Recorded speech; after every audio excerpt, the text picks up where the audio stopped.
Oh my God. I pushed live. Shoot. Hey, Okay. come back. Oh my God. All right. We're live. Sorry. Bailey pushed the button. Hey, okay. All right. We're live. So I can't unlive us. So I'm going to start the show. Bailey, you actually pushed the button. We weren't ready. Well, welcome to Chef AJ Live. This is my co-star, Bailey. Chef AJ Live is where we introduce you to amazing people like you who are doing wonderful things in the world that we think you should know about. Sorry for starting a bit early, but literally she pushed the button. There must be a reason. So my guest today is one of the best plant-based chefs I've met, and I have loved all the past years being invited to her plant-based summit in Colorado, which unfortunately because of the pandemic isn't happening this year. And she really knows how to take care of her speakers. She meets you at the airport personally with homemade food, just the way you eat it. She's just really, I've done so many conferences. She's one of the best people and conference producers and chefs.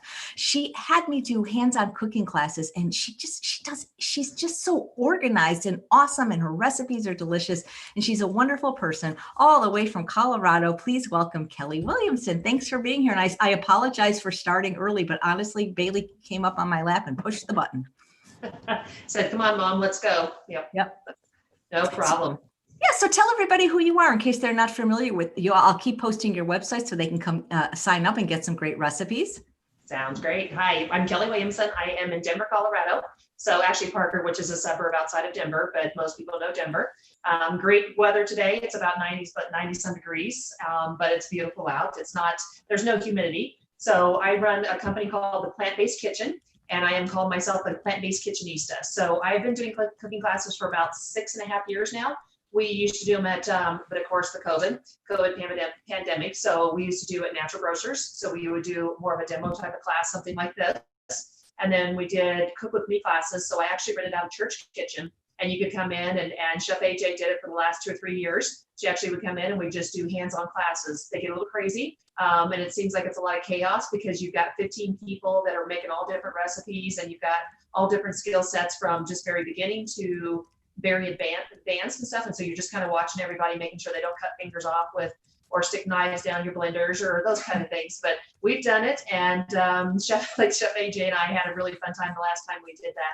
Those are real popular, but of course, with everything being shut down, those have kind of stopped for a little while.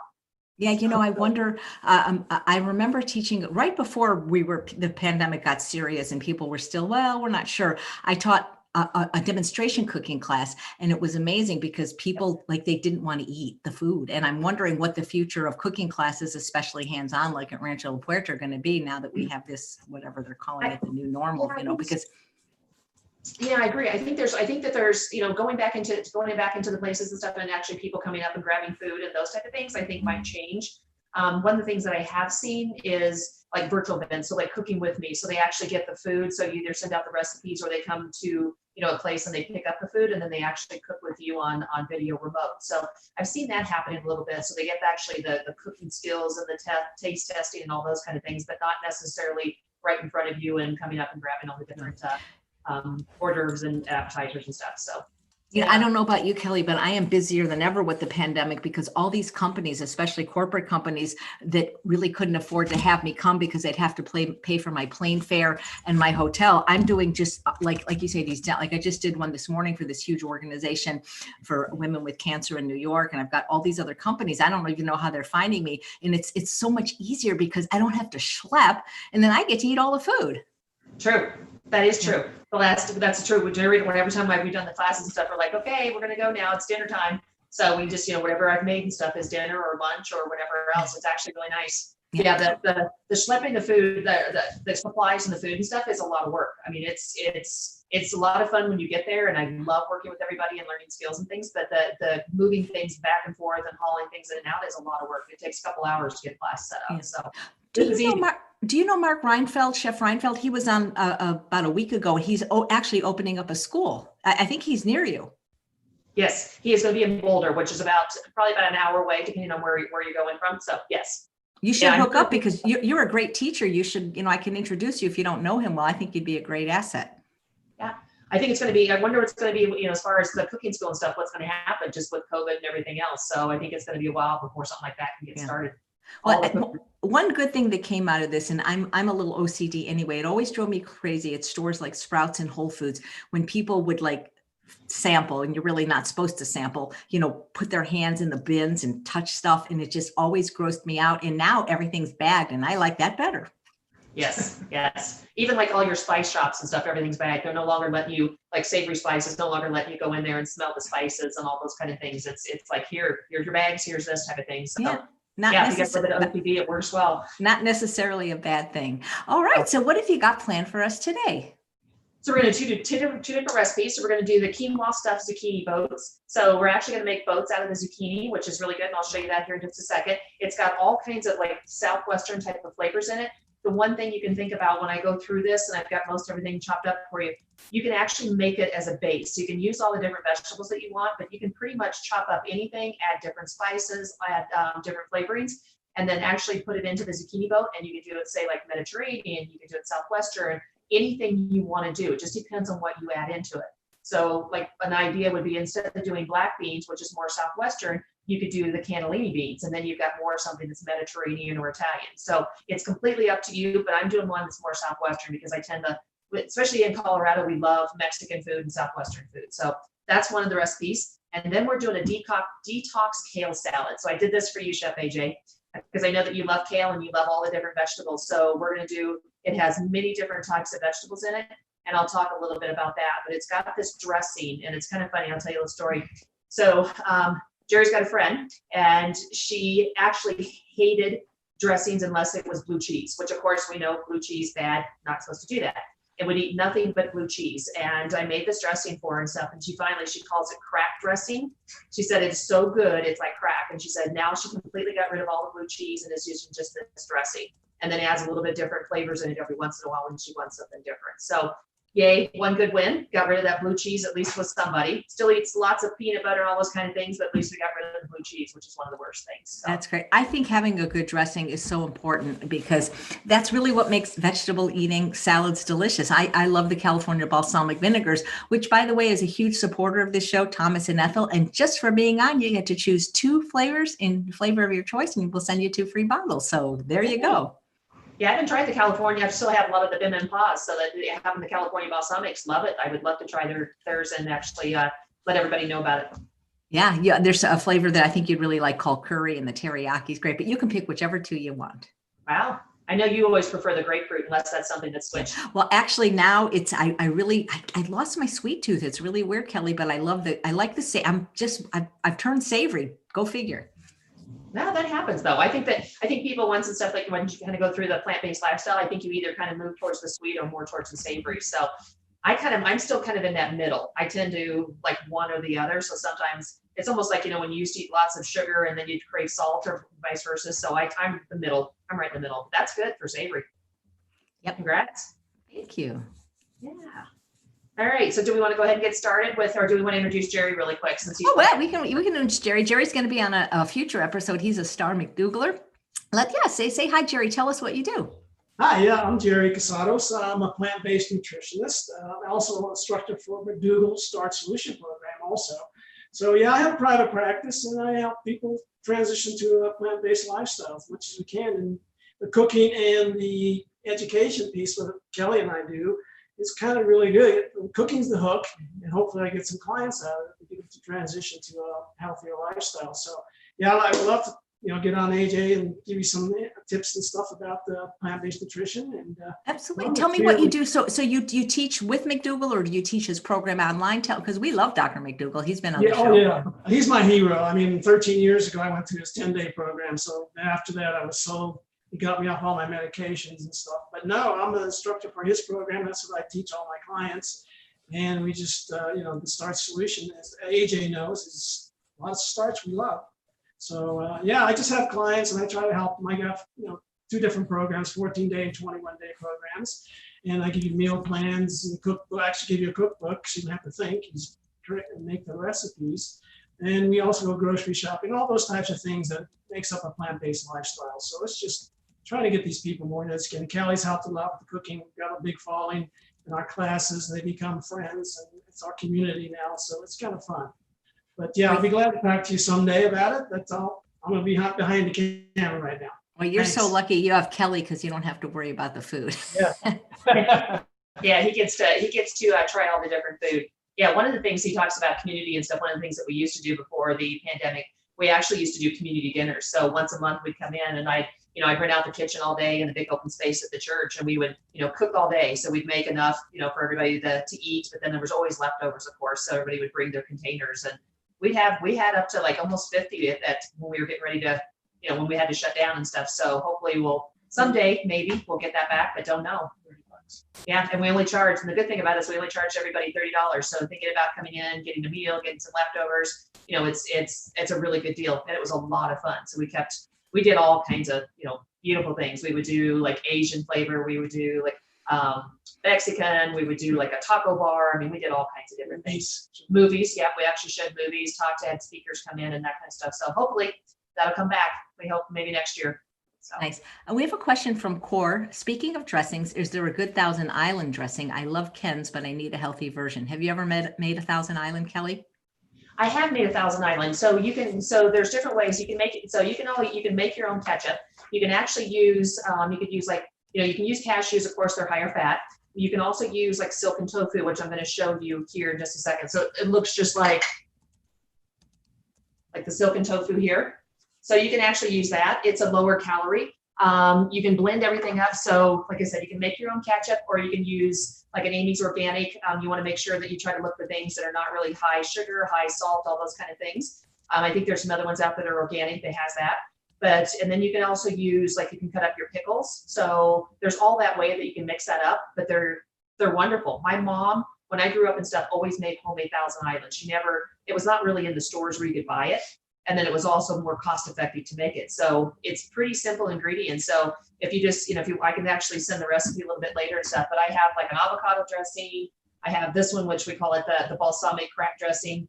But anything and everything. I have tons of them I have an Italian dressing that has like shallots and stone ground mustard that are really, really good. So I'm willing to share any of my different dressings, because I understand, believe me, that you want to have that variety. And I've got a honey mustard, I think, too. So if you're looking more for that, not honey mustard, but agave mustard. So if you're looking for more of those dressings, but having different flavors, let me show you really quick. This is usually what I do.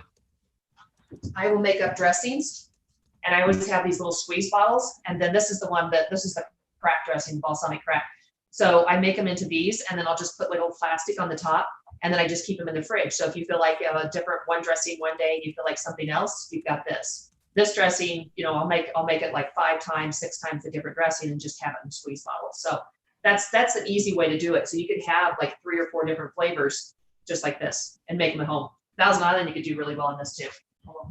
Yeah. I mean, that's one thing. Once you start making dressings, whatever flavor you make, you become a dressing snob, and you really can't go back to bottled dressings. They're just not as good.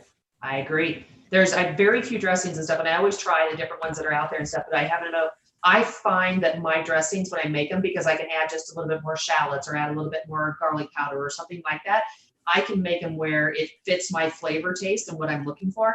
And like I said, I agree. I think I'm a snob, and I make all the different dressings and stuff that we have. So different flavors, they're easy. Like this one I'm going to show you today, the balsamic, is easy. We're going to add ginger into it because we're doing that detox kale salad, but you could leave it plain, but you could add a different stone ground mustard. You could add all kinds of different flavors. You could actually add, I did a dressing one time where I did stone ground mustard, Dijon mustard, and regular yellow mustard into this, the same thing, the balsamic, and mix it up. And it just gave this really, really good flavor. So tons of different things to do it's easy to do, but make them up. Do them like on a Sunday, like here, like you're watching us and stuff. Do like 3 dressings of your favorite and put them in those little squeeze bottles, or even just like a mason jar, with the top and stuff. They probably keep, I would say, the balsamic dressing, I've had it in the refrigerator for probably up to 4 weeks. So, the good thing about it doesn't have the oils and things like that are going to spoil. So you can actually keep dressings like that. The creamier ones, if you use avocado, they don't last as long, maybe about a week and a half to 2 weeks. But more than likely, you'll make it and you'll eat it right away. And you'll just eat out salad after salad after salad. So nice. Somebody asked, Ellen says, what kind of plastic is your plastic bottle? it is, I got them at the restaurant depot here. So they're what is it, BPA free.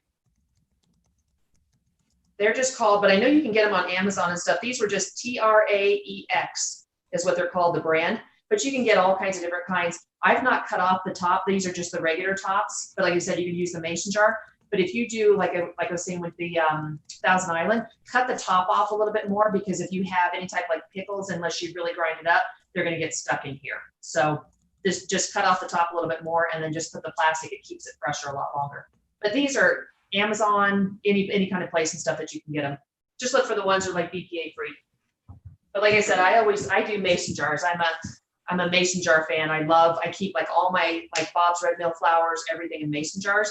And then I put labels on them, like little chalk labels. That way I know, like when I'm looking in the cabinet, I know exactly what I need to shop for. Oops, it looks like I'm out of flax seeds, or I'm out of brown rice flour, those kind of things. And when you go to the store, you just, check off a list, and then away you go. So keep things handy, easy, and available is what I always say.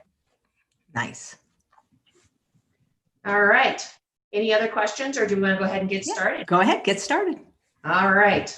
So I'm doing everything on induction burner. So because usually in stuff on the stove, but I don't want to be facing backwards to you guys. So I brought in an induction burner. Love these things. These are great, especially if you're in the summertime. It's just a regular, this one's New Wave, which are very inexpensive, but it's really nice to have. And you can just, heat them up, and they don't heat up your house. You can touch them when they're going, all those kind of things. So that's what I'm using today, because a lot of people usually ask about that. So let's get going on the quinoa stuffed zucchini boats. So I'll follow along. I've got the recipe in front of me, because every once in a while, as chefs and stuff, we tend to get ahead of ourselves a little bit. So I want to make sure that I'm following the recipe exactly with you guys, especially if you're doing any step-by-steps. All right, so the zucchini. So you've got regular zucchinis. The zucchinis are a little small right now, unless you get, the organic ones are, but unless you go to different stores and you can get like the Mexican zucchinis, which are a little bit larger. So this is a small one, but I just wanted to show you what I'm going to do with the zucchini boat. So you're just going to chop off the ends. I'll just throw these over here. And then you've got the long zucchini. So you're going to want to cut it lengthways, straight down the middle. Okay.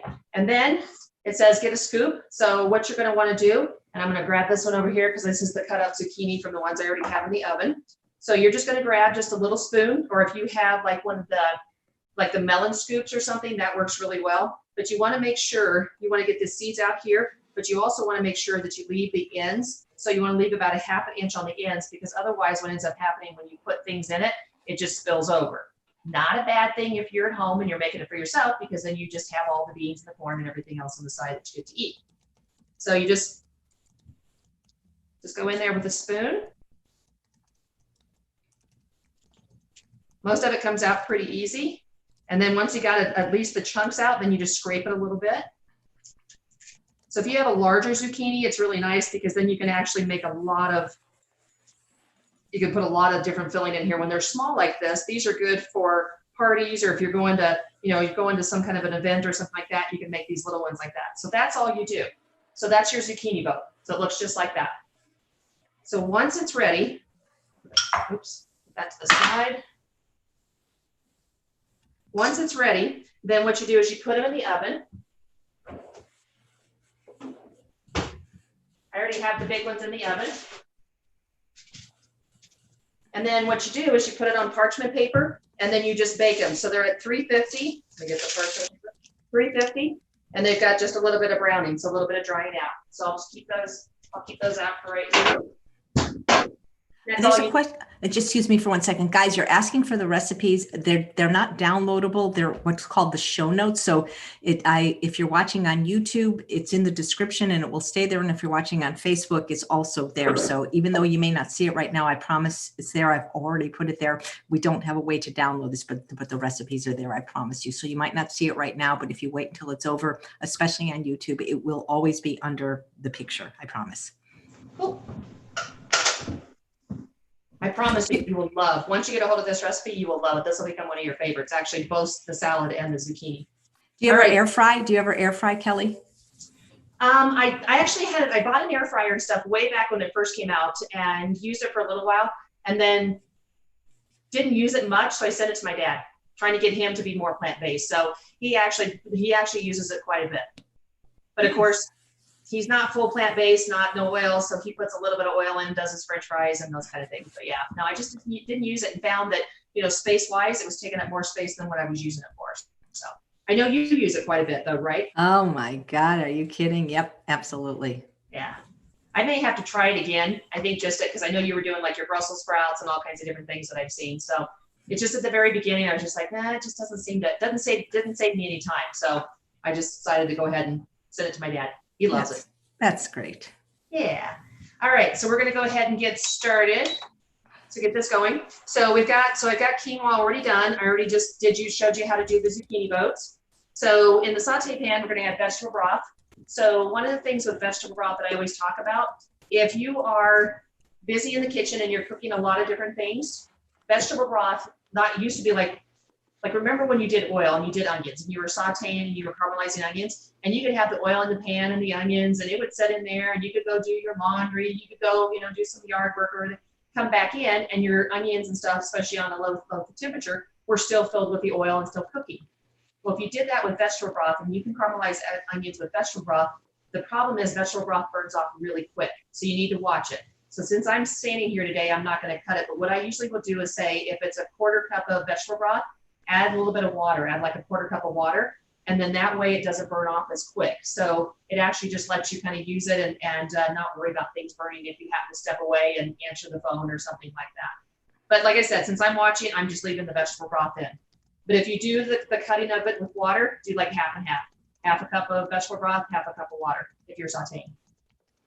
All right, so we have that done. So we're going to do, so if you're just following along on the recipes and stuff, so we're going to do, we're going to add the onions.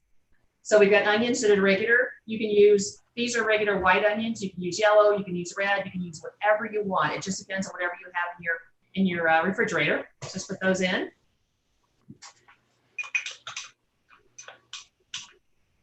And whenever we're talking and stuff, everybody's always like, what would be really nice, and something I'd probably cook more too, is if the person that was in my kitchen would chop everything up and I could just dump everything in a pot and just cook. And I agree. So the zucchini, so this came from the zucchini boats that were in the oven. So the inside of the zucchini, don't throw it away, use it. So just chop it up. And you can see there's a couple pieces that are a little bit bigger that just came. So just chop them up. You can do them as little as you want or as big as you want.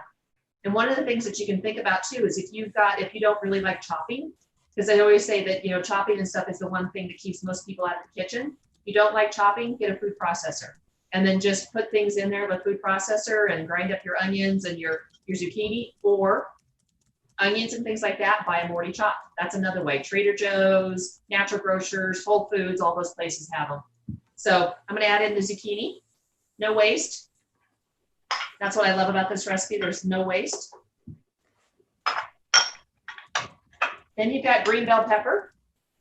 So bell peppers are very inexpensive right now. You can get in like 4 for $5 or even sometimes cheaper. If you don't like green, you can use yellow, orange, red, whatever you want to do. This one, because it's more Southwestern, calls for the green. So that's what I'm using today. But like I said, use red if you want to. Or another thing you could do, if you want to make it even more kind of a Southwestern, the little sweet peppers that they have.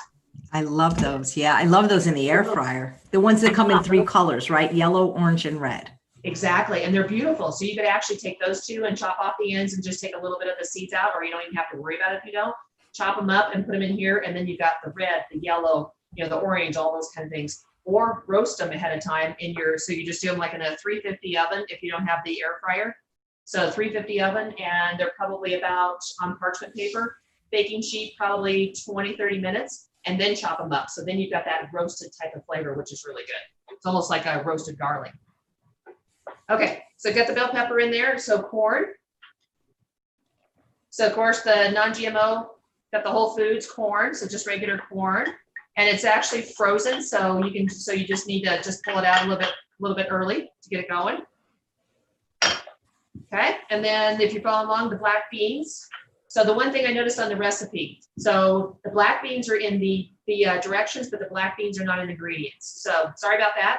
So these are no salt black beans. All my beans and stuff, I do the Cooners because that's real popular here in Colorado. I don't know if they're all over the place, but they have no salt. So we always start with that with the no salt, which is really nice. because by the time you add all the spices and things, you don't really need the salt on the beans. So black beans. And this is where I was talking about that if you wanted to change it up, don't add the corn, add in like tomatoes if you wanted to. Don't add the black beans, add in cannellini beans, or you could add in like pinto beans, or you could add in, I mean, there's all the different flavors that are out there. Kidney beans. So you can change this recipe up of whatever you want to put it in. So you could put it into zucchini boats. You could make eggplant boats. You could make squash boats. You could make, I mean, pretty much anything's out there. But think about this recipe as a base. So it just starts, and then you start out with just the regular things like your zucchini and your onions and your garlic and things, and then just start building it from there, whatever flavors that you're looking for. So I'll show you. That's what it's looking like so far. This is one of those recipes too. May not make it to the boats. Sometimes it's so good, you just sit there with a spoon and eat it. Okay, that's going to simmer for a few minutes. That simmer. And I'm going to show you a little bit of the detox salad. So usually I do these great big huge, I have these great big huge stainless steel bowls, but I didn't want to do that today because I want you guys to be able to see. So I went down and my basement got a plastic bowl, so at least it's more see-through, so you can actually start seeing when I'm adding things in there. So, all right, so let me grab the ingredients.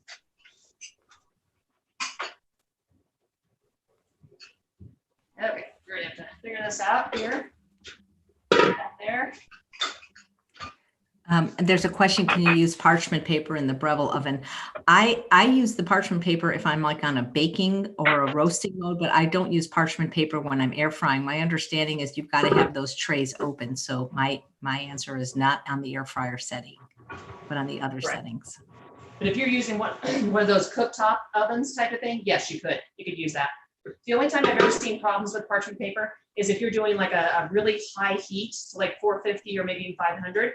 If you have something that's more like a convection oven, the parchment paper will start burning on the side. So be careful with that, especially if you have it, like a lot of times and stuff, you just rip off the parchment paper and put it on the baking sheet and it overlaps. The overlapping part is what will start burning a little bit.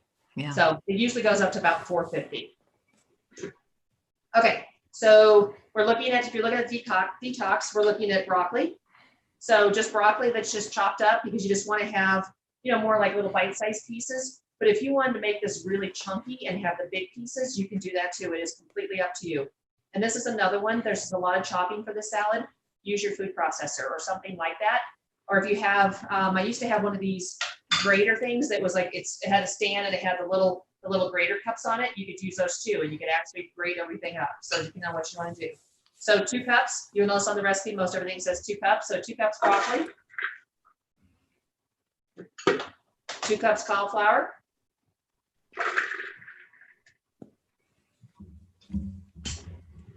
get all the cauliflower out.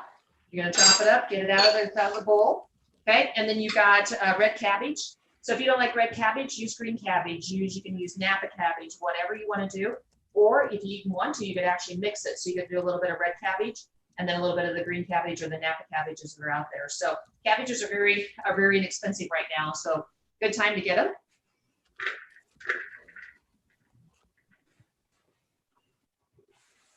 Just dump it in. And then the nice thing about it too is when you get the red cabbage and you get the green cabbage, you could always make a coleslaw afterwards too. So that's an easy way to get rid of the cabbage. Or if you like it too, you could always saute it in the morning and put a little bit of balsamic on it. And that's really good in the morning, especially if you're want to eat vegetables in the morning. No, so I love purple. Purple cabbage is my favorite. Just the color and the broth it makes is so beautiful. I agree. I think it's just anything with it is pretty. All right, then you've got carrots. So the carrots are in matchsticks. So I'm going to show you a little tip and trick. So of course these look great, and you're probably thinking, oh my goodness, last thing I want to do is cut all those carrots up. This is like 3 carrots to be able to get the 2 cups. Let me dump those in real quick, but I'm going to show you. I'm going to show you a handy little tool. Okay, so you got your carrot, and then I think I left the tool here. This one, Breifton's. So Breifton's has Breifton's. You can get it, usually it's in a 2 set, but this one actually, and it'll show you when you're on like Amazon, It'll show you that how it cuts. But the cool thing about it, all it does is when you're using this tool, so if you want these nice little shavings of carrots, especially like in salads and things, it's really nice. Not have to cut them up. You just take the tool just like a peeler, and it just actually gives you those matchsticks little things, which is really nice. So the cool thing about it, just keep using it, and just keep cutting down your carrot.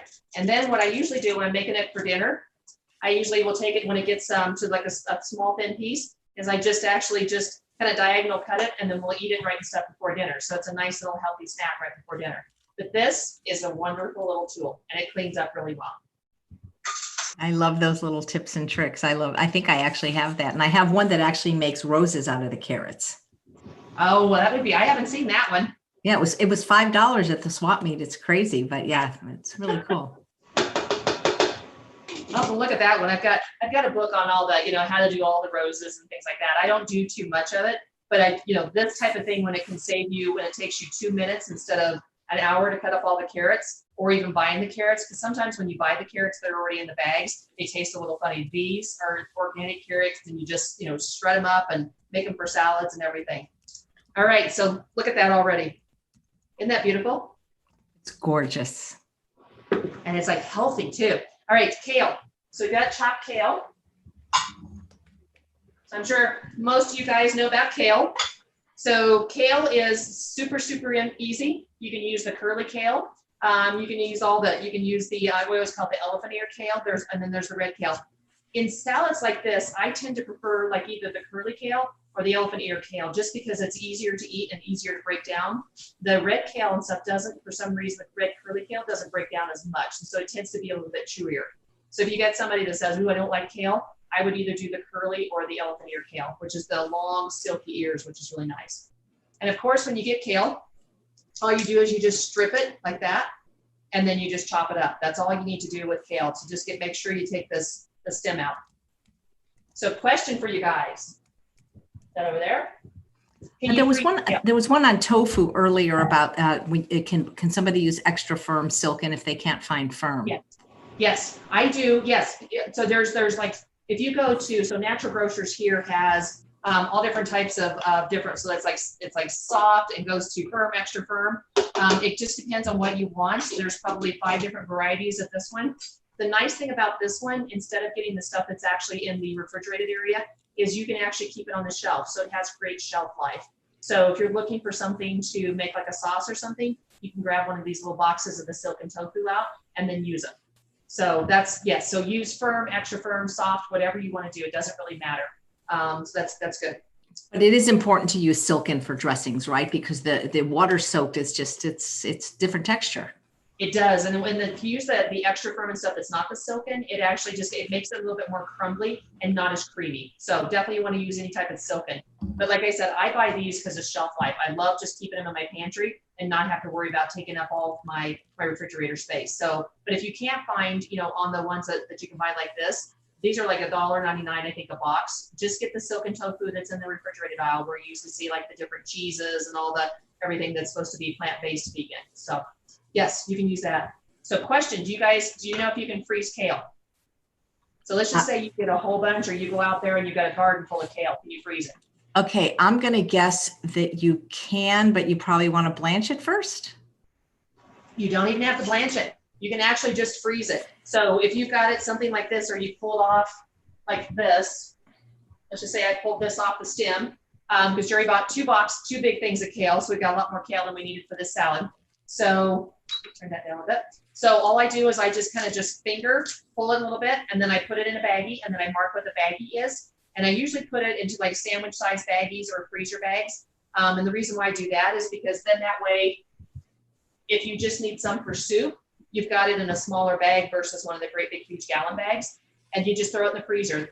You can actually, what I do is, what I used to play was hide the veggies. So with Jerry's mom's, we got her to be plant-based in the last about 8-10 years of her life.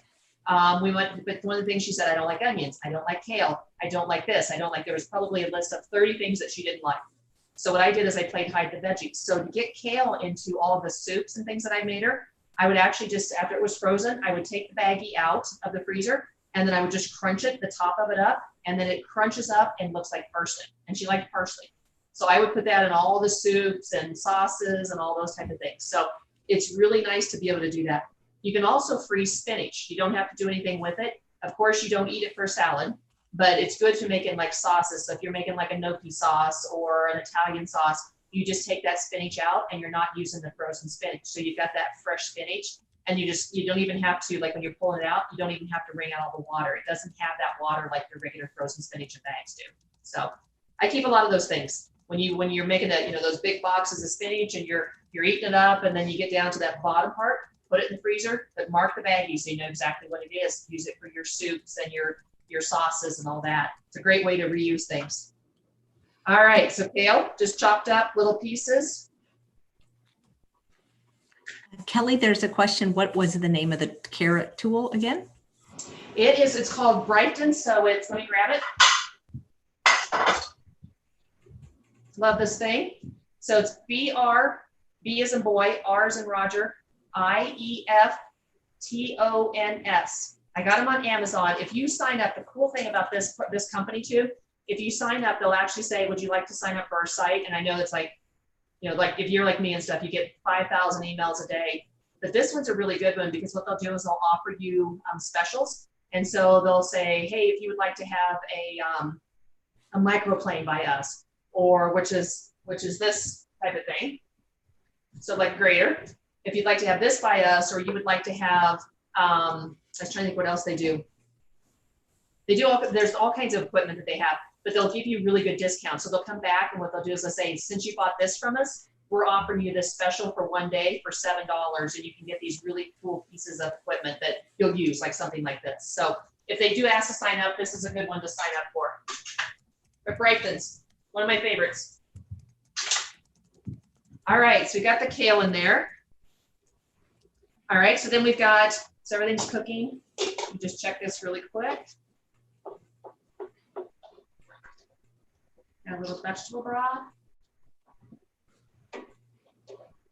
All right, that's been cooking long enough, so I'm going to stop for just a second because I want to have everything kind of ready together. So we've got the salad that's sitting there for just a second. So we've got the black beans, we've got everything else in there. So now I'm going to add the garlic.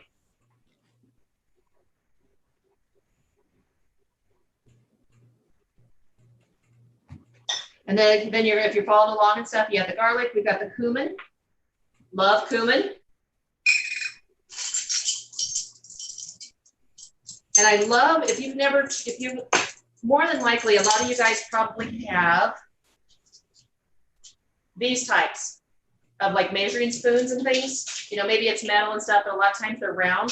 I went to actually one of the, like a container store and bought this set. So they're more rectangle, and then there is some that are kind of like rectangle round. Love this thing because what ends up happening is I can take the lid off of this. I don't have to worry about pouring it. So I need 1 teaspoon. It fits in any type of jar.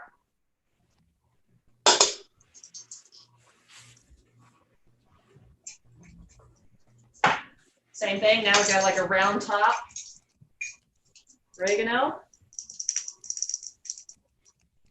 And I tend to go low on the oregano when I'm actually with, let's say, a teaspoon or something like that. I've tested this recipe, so I definitely know that a teaspoon's good. But a lot of times and stuff, if you're looking and you get these recipes that are off of Pinterest or sites, when you go with the spices, one thing I always recommend is when you go with the spices, start low. So if it says a teaspoon, start at like 1/8 of a teaspoon, taste test it, and then add more. Because what happens is if you add the teaspoon and then you don't like it, you end up throwing it away. So always go low on any type of flavorings, and then mark down what you actually liked. So maybe it's only 1/2 teaspoon of oregano that you like versus a full teaspoon. Okay, hey, Kelley, Kelley, remember when I visited you, I wanted Hannah yams for the recipe and you couldn't find them and I had to bring them. Why don't they have Hannah yams in Colorado, or at least where you live? They do now, a year later. So it's the weirdest thing. I don't know why. So they don't call them Hannah yams either. They just say white yams, but they have them in like our regular food supers and all kinds of different stores. So they'll have, they have like the lighter, so the sweet potatoes, they'll have the yams, and then they'll have the white yams. So they finally did. There must have been enough people after you came into town that they started asking for them. You turned everybody onto them, and now I can't find them. They are. Yeah, sometimes they're called white sweet potatoes or Jersey yams. Yes, I love them because it's one of those things that when we did one of the very first times we did that summit, and remember when we made them up and then we had all the peelings and we'd actually put roasted the peelings that were in there, and then everybody was just eating those as like candy and some of the different sauces we had. It was really good. Okay, so I've got everything. So I got the garlic in there, cumin, oregano, a little bit of hot sauce. This is completely up to you. You can use all kinds of things like chipotle sauces, Tabasco sauces. So I'm just going to do a little dousing of it. But this is completely optional. Don't worry about Tabasco if you don't like it.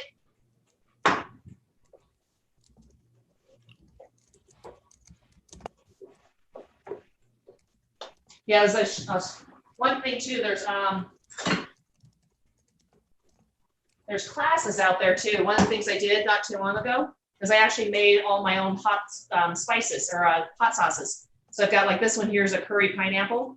So this was really fun. This was like a day of just, boiling some of the peppers and making things like that. So always know that you can there's tons of recipes out there to make your own too. So if you're not Wait a minute, you have me intrigued, and you must come back in September when I have my first openings for this show and show us how to make hot sauce. I've never seen anyone do that. I've got like 6 different bottles of different ones. So I think this one's like curried pineapple. Let's see if a couple others I can get out. You guys want her to come back and teach hot sauce? I have never made my own. Wouldn't that be something fun to learn? Here's one like a smoky. So there's all kinds. I got like 6 different flavors. Here's a smoky garden sauce. So tons of them. They've been put in their fridge for a little while. When you open them up, they're just really good. They're good. And whoops. Oh, no, that's gonna have to go over here. Okay, again, we have a question on that peeler. So if you spell the name this time, I will type it in, and I'll even look for it on Amazon and get a link. So Briefens, BRIEFTONS.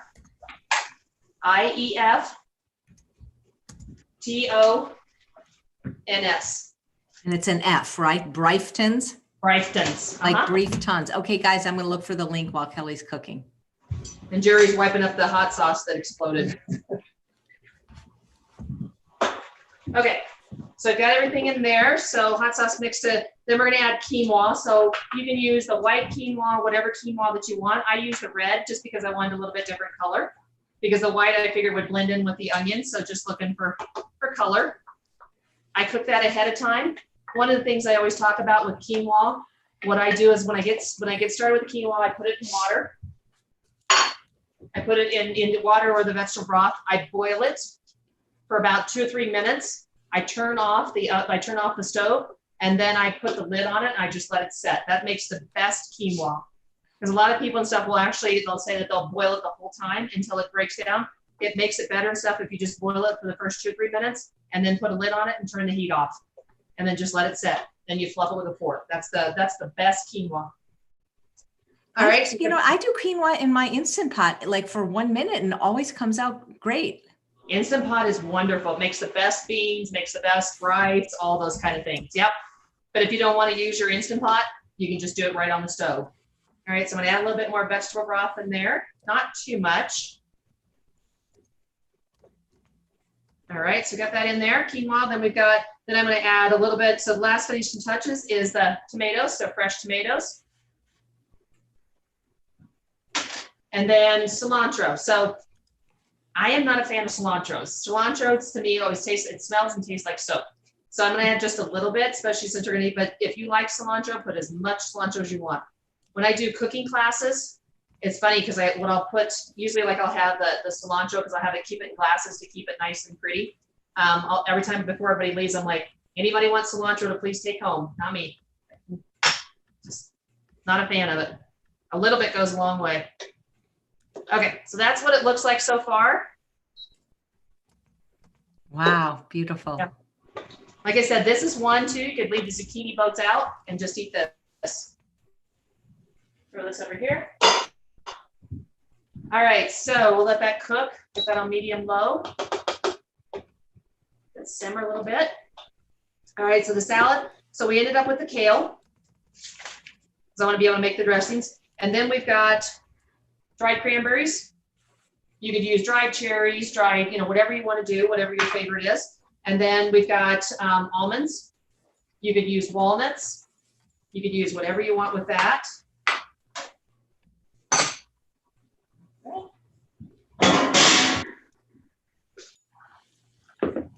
All right, and then we've got a little bit of green onion. Just more of the green. Okay.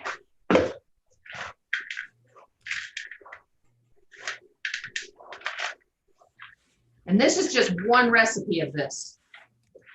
So you can tell it makes a lot. So if this is something, so if you're by yourself and you're thinking this is a lot of salad and you won't eat it as fast and stuff, then do half the recipe. So do like 1 cup of broccoli, 1 cup of cauliflower.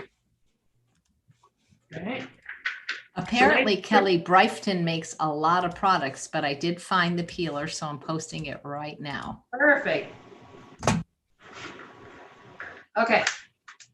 So beautiful salad, even before we do anything to it. If you want, this is something that you could add mango to it, especially since mango's, nice. It's a nice product and stuff you can get in the summertime. You could add pretty much any type of fruit that you want and not do the dried cranberries. So you could actually just switch it out. Let's always think of things like base recipes and then build up however you want to do it.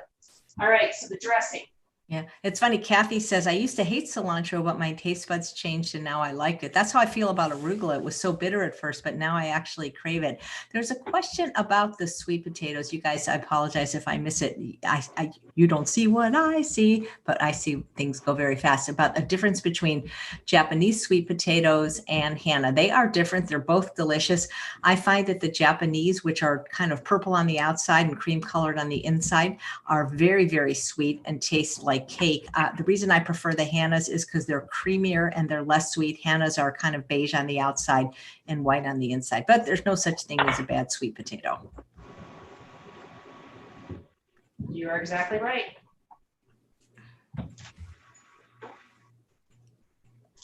But I know that the last time you came into town and stuff, I actually made you just yams. Because you were saying you're not a fan of them. No, but the way you cook them, I mean, everything, that's the thing. You make simple foods taste delicious. I don't like the orange ones as much, but I don't know what you did to them to make them so delicious. See, it's a secret. No, it's just that I didn't do anything special to them. I just put them in the oven.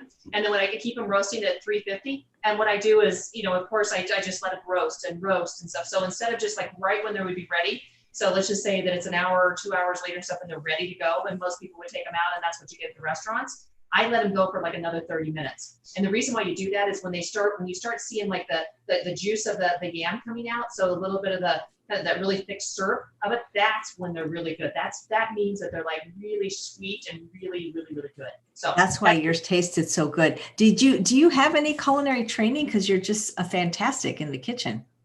Thank you. Yes, I do. So yeah, I've got a lot of different culinary training. Actually, a lot of things too. I actually am self-taught on some things. So I'm really good about experimenting and wanting to try things and all that. But this is like one of my passions. I started cooking when I was probably, I would say earlier than 7, because that was, when you stir the cookies with your mom, and my mom used to bake and things.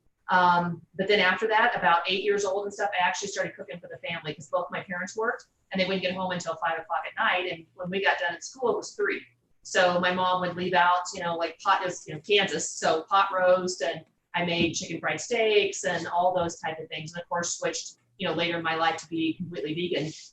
But I made everything. I knew how to make apple pies and everything. And my dad would come home and it would be, pot roast potatoes, corn, and then usually some kind of an iceberg salad because that was popular, and usually with carrots, maybe some tomatoes, and then there was always a dessert. So I always made like an apple pie or poplars or those type of things. So I learned really, really young how to cook. Have you ever had a vegan version of chicken fried steak? I have not tried that. No. Have you done it? I've never made it. I haven't eaten that way in a while, but there used to be a restaurant in Los Angeles called Native Foods. Actually, Tanya Petrovna lives in the desert near me and has Chef Tanya's kitchen, so maybe she makes it. But it used to be every Saturday night, and boy, was that delicious. The vegan. Was it like seitan? I'm guessing it was, but man, you fry, you put a breading and you fry anything, and it's good. Yeah. Yeah. I was trying to think about how you would make it because I don't do any of the fried things and stuff, so I would do it baked.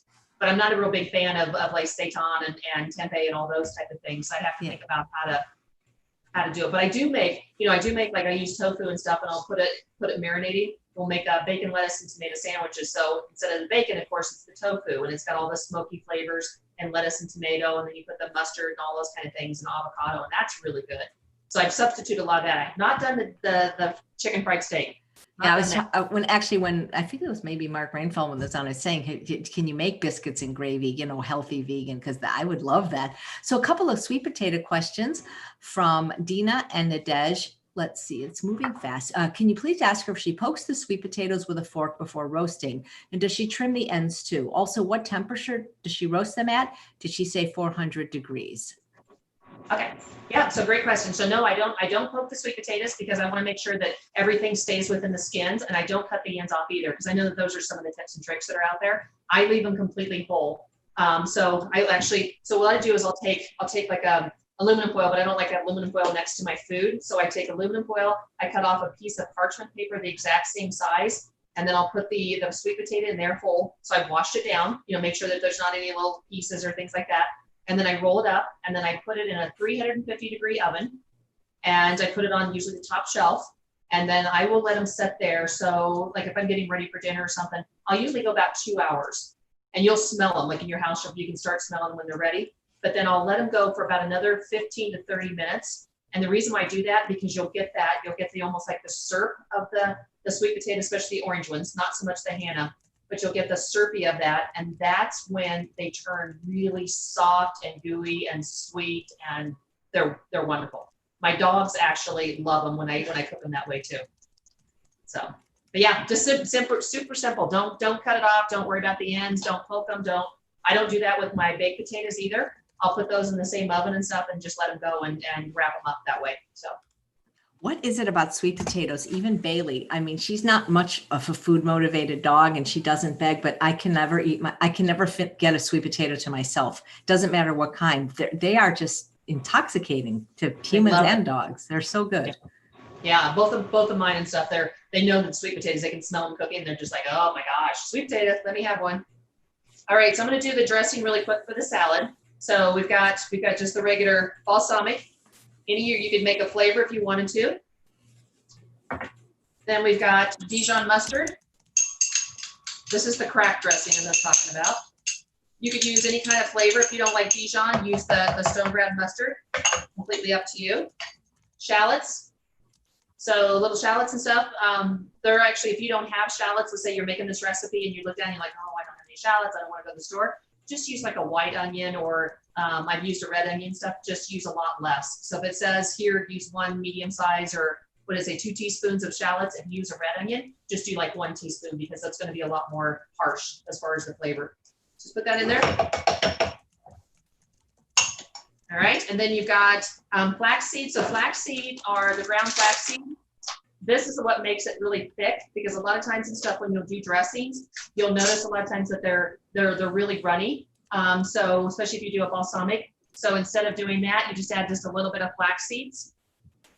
So I'm just going to kind of eyeball it a little bit, but it asks for 1 to 2 tablespoons. I'm going to do a little bit less. If you do the full 1 to 2 tablespoons, like the 2 tablespoons, you'll get the dressing to be really, really thick. If it starts kind of gelling up into the little squeeze bottle or your mason jar, just add a little bit of water or vegetable broth, and then that just loosens it back up so that it can be more rich and squirted. So that's that. We just throw that over there.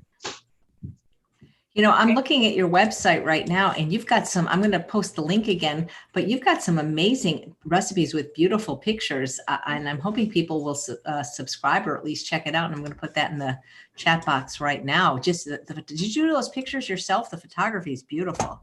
I did. Yes, I did. I did all those pictures myself. And then I'm actually, I've got a YouTube channel also. So I have all kinds of things where there's all kinds of recipes out there. And then I also walk through, like, what do you use an artichoke for? How do you cut up an artichoke and all that? So what's the name of your YouTube channel? And I'll post the link. It is, it's Plant-Based Cooking Summit. Okay. But I can actually, if you sign up and stuff, you'll see it tomorrow.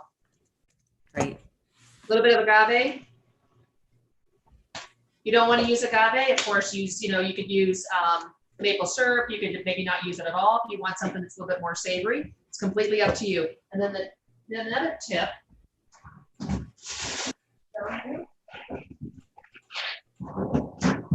Ginger. Can you freeze ginger? Yes, you can freeze ginger. So what I do, so instead of when you buy these big hunks of ginger and then you come back into your refrigerator and you're into like the vegetable bin, and then all of a sudden you got this little scrawny piece of dried up ginger and something that you spent some money on, freeze it. So you can tell this is how I have my ginger. So then let's just grab a piece. Kelley, are you sure that's the name of your channel? Because I can't find it. Somebody else came up. I have to look it up. If you look up Kelley Williamson, it'll come up. It should come up that way. Okay. So then ginger. So just a piece like this. A lot of people will say you need to take the spoon. You got to, to take all this, the skin off and things like that. When you freeze it, all you do is just grab the piece out, take the microplane,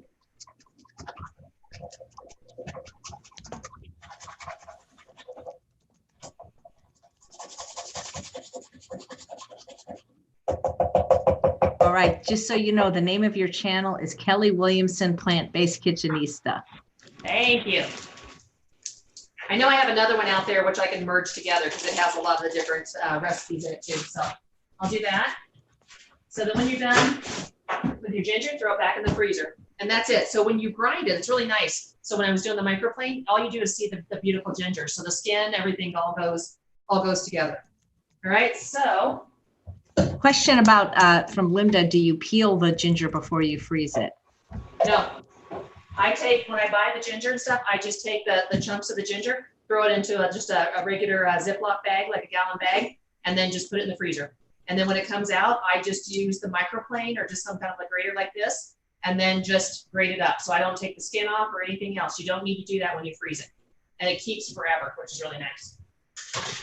That's a great tip, to sit there and not have to take the spoon and scrape all the skin off, which is really nice. I'm all about how do you make things easy. So let me just grind this up real quick.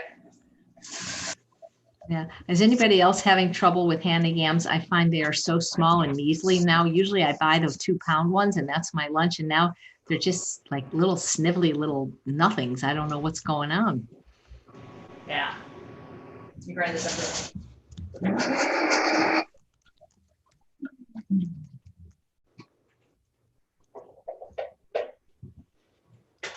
All right. That's the dressing. That's the crack dressing. So the normal crack dressing does not have the ginger in it, but because I'm doing this kale detox, I put ginger in it. So think about when you do this, do everything up to the agave or the maple syrup. And then after that and stuff, then add whatever the flavors you want. But this one, because it's more citrusy, that's why I added the ginger.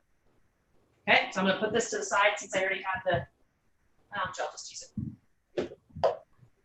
All right, I'm gonna get the actually sour cream. So this is one of the ones that everybody always asks for this recipe because everybody's usually looking for a sour cream.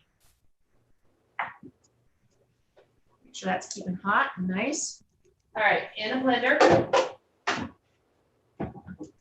You've got the silken tofu. So when you open up the silken tofu, sometimes there's a little bit of moisture in it, but most of the time there's not. So it's just very creamy like that. It just looks like a block. So I just squeeze it. This brand, if you're looking for the, it's Mori-Nu, so MORI-NU, silken tofu. This is the one that has the shelf life, which is really nice. That's cool. All right, so you've got that in there. And then you've got the juice of the lemon. You can get your lemon squeezers if you want, or just over your hand, so you don't get the seeds.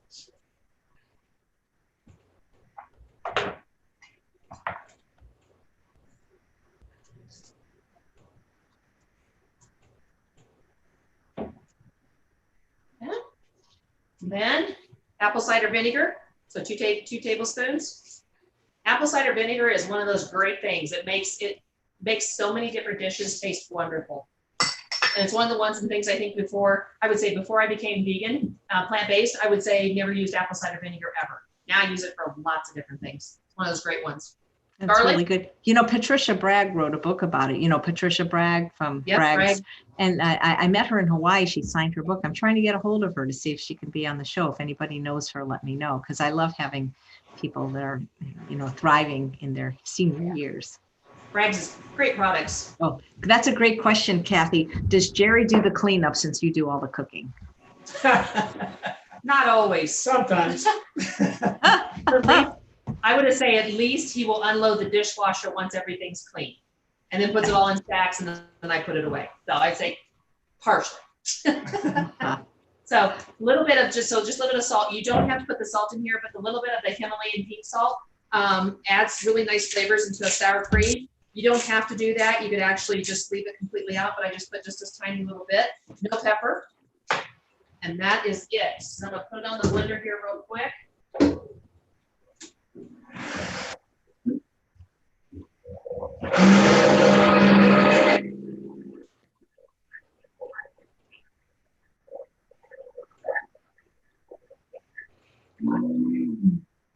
That's cool how the Zoom does that. Isn't that interesting? How do they know? Yeah, all the sweet potatoes are small. What is going on? Yeah, they are. I've seen all the sweet potatoes are very small unless you go to like a restaurant shop or something like that. But otherwise, yeah. Because really I like more I like more flesh to skin, and now it's more skin to flesh. It's exactly true. So there's the sour cream. That easy. So I'll add that here in just a second. So you could, How long does it last? so sour cream, usually if I put it into, like I usually put it in a mason jar, or you can put it into one of the little squeeze bottles, like one of something like this.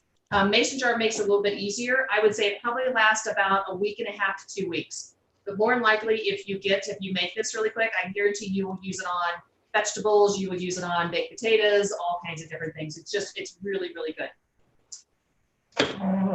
Okay, so the salad, so I'll get that ready really quick. So all we're gonna do is add the dressing. Marie wants to know, Kelley, when you make your quinoa, after bringing water and quinoa to boil for 2 to 3 minutes and then turning off heat and putting lid on pot, how long do you let it set until it's finished? So I would say a lot of times and stuff, I'll walk away from it, but I would say to where it's actually ready. So I'll just leave it on the stove and stuff until I'm ready to use it. I would say probably 15, 20 minutes at the most when you're just letting it sit there. So the way you can test it is just take a fork to it and fluff it.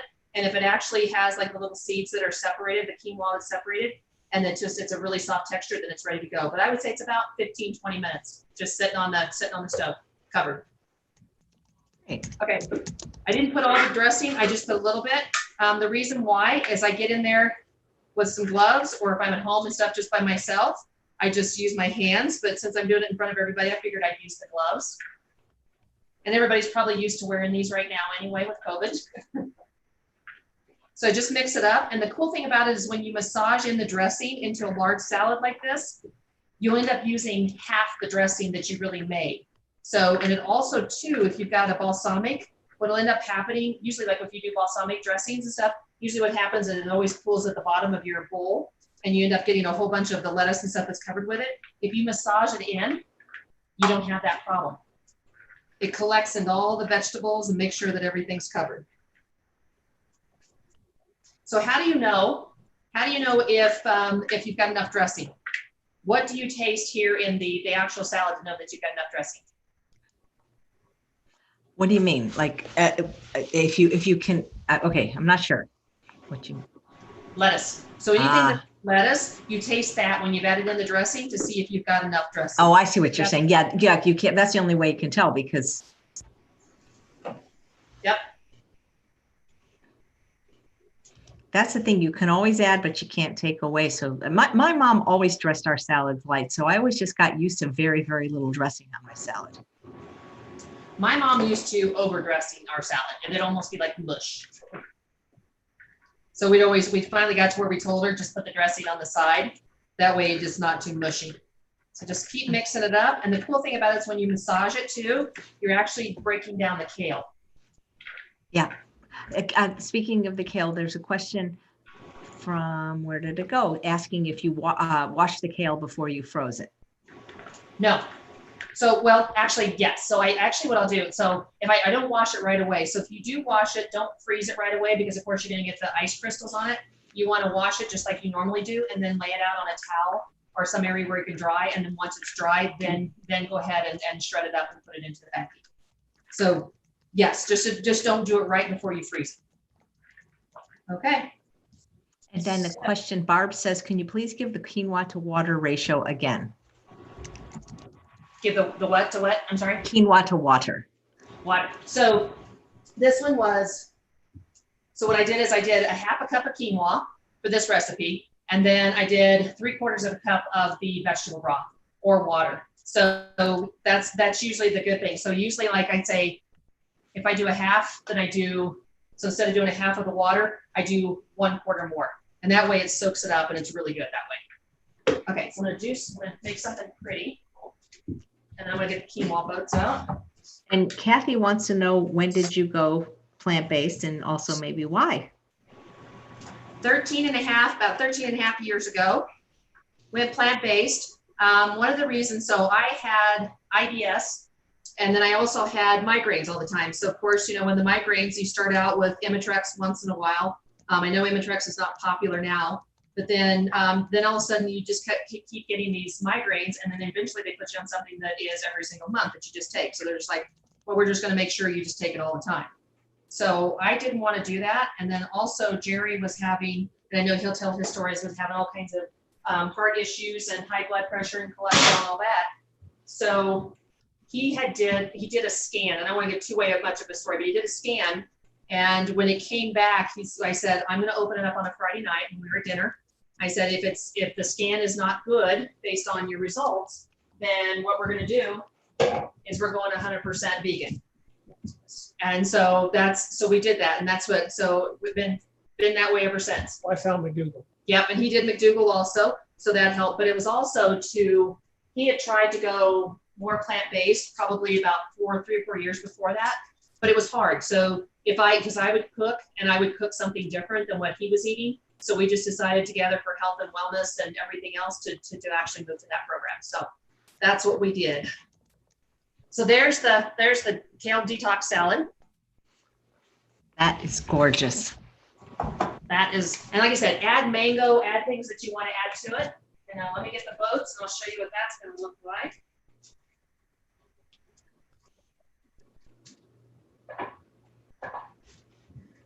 Tomorrow on the show at 11 a.m., we have a nutritionist named Sid Garza Hilton. He works at that amazing place. I was texting my friend, I can't remember that name, but I think it's in Mendocino. Does anybody know what I'm talking about? That really fancy place? What's it called? Wow, your plating is beautiful. Thank you. I'm going to start. The cool thing about this is when you make the recipe, depending on how many zucchini that you actually make, you'll end up with the extra filling, which is not a bad thing. Not at all. Robin says, did you ever use cannellini beans in your filling? Yes. So that's what I was talking about earlier, that you make this is your base recipe. So you've got your quinoa, those type of things like that. What you want to do is you want to start out with, so like your onions. So on your first ingredients, you've got your onions, you've got your bell peppers if you want. You can add anything you want into this. So if you wanted to make it more Italian, you could actually do the cannellini white beans. You could do some kale. You could actually do some spinach. I would put tomatoes, I'd put onions, garlic, all those flavors like that. And you could still use the sour cream, or you could actually do something, like a different type of flavoring and stuff that you want to put on that. So you could put like a marinara. So drizzle it with a marinara after it's done, which would be to die for. But you could make this thing any flavor you want. Depends on how you want to do it. So let me just kind of add a little bit more, because I want to add all the, okay. So once you've got them filled, then you come back, tomatoes, fresh tomatoes.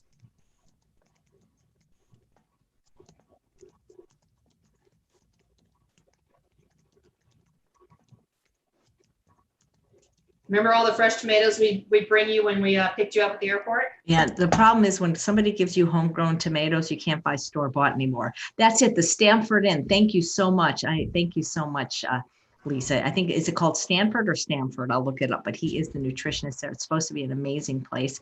And he's, you get Marilyn, you get the recipes right here. They're already posted in the chat. If you can't see it, it's possible that maybe you're just not looking in the right place, but they are posted in the show description, both on Facebook and YouTube. I promise you, I do it myself the night before so that I don't forget. Avocado. So the cool thing about this one, it says a small avocado. If you get a large, and that they have just the large avocados, pick the side with the pits in it right now, and then buy these little things like this. These are avocado keepers. They're at on Amazon. You get 2 of them. You just actually put the pit in the hole like that, and then you wrap it. So it doesn't keep it going from totally. It goes just a little bit of brown on it, but you just can slice that off. But this will keep in your refrigerator for 4 or 5 days, and it's an avocado keeper to keep the other half, which is really nice. That's cool. Ellen says she is a vessel of information delivered in a very understandable manner. I know. I was very impressed with her when I saw her. And if conferences ever start up again, when she does the plant-based one in Colorado, please come. She does an amazing job. And if you live in Colorado, once she starts teaching cooking again, she's a powerhouse, baby. I only get you guys good people. What can I tell you? Plus, then you can come back and we can do another Chopped event too. Oh yeah, that was a lot of fun. And you know, those events, those recipes are in my upcoming book, the ones that I created at your Chopped event. So yeah, those are really fun. You're doing another book? Yeah, actually it's coming out. Today is like today's the last day I have to tweak the recipes. It's actually Glenn Mercer's book. It's called Own Your Health, but he asked me to write the recipes, and he asked me, I tried to get to 100. Man, I don't know how these people do it. I got to about 75 and I made it 100 by asking some of my friends like Tammy Kramer and Shada to contribute. But man, it's hard writing a book, Kelley. You've done it. I've done it. I'm working on looking at another one and stuff. And I'd agree. It takes a lot of time and a lot of energy, and especially if you're, I know a lot of people really like cookbooks with photos. It takes a lot of time to make each recipe and to make those photos look really, really good. So I'm just adding some avocado.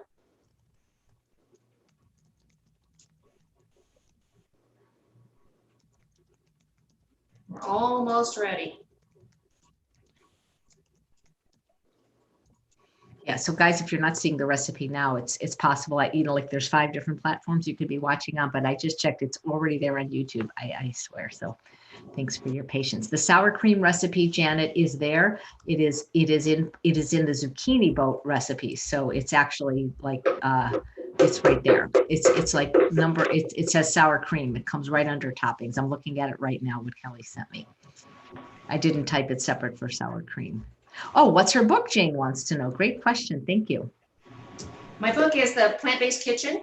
I don't have it on Amazon. It's the older version of it because it's probably 2 or 3 years old. So the newer ones and stuff, I will actually put that out there soon. So I was thinking about, instead of doing like one large cookbook, to break it down into like soups and then like appetizers and things, so you can have like different sections of a cookbook. So just working on it now. The sour cream too, you can always add a little bit of moisture to it, and then you can actually then put it through the squeeze bottles, which is really nice.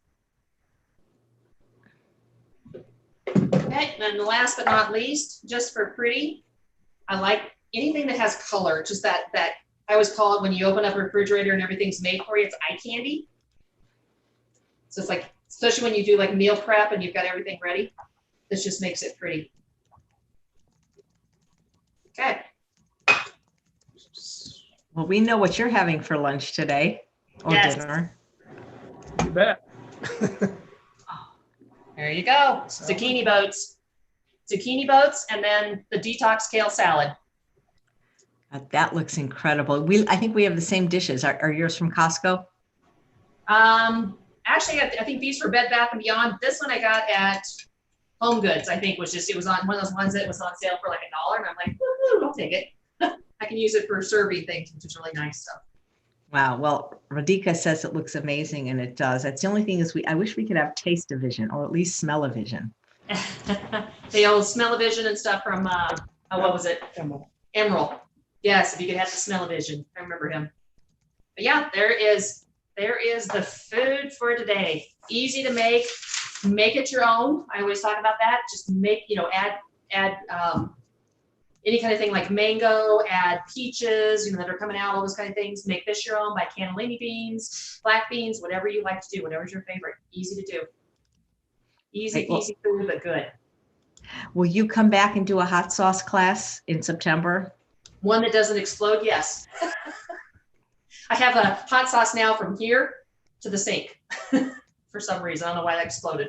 But That's yeah, I funny. We'll do Yeah, that, we'd love and to then learn we'll- how to make hot sauce. Yeah. Yeah, hot sauces they're really not hard to do. It just takes a little bit of time and stuff to make sure that things are boiling and ready to go, and then grind them up. So that one is like, this one's a curry pineapple. So this one's really That would be great. Well, if you like curry and you like pineapple, when you choose your 2 free bottles from California Balsamic Vinegar, they come in both of those flavors. So that's Cool. great. Well, it was so great seeing you again, Kelley and Jerry. Jerry, just tell me when you want to come on in September, and Kelley, you come back and make some hot sauces.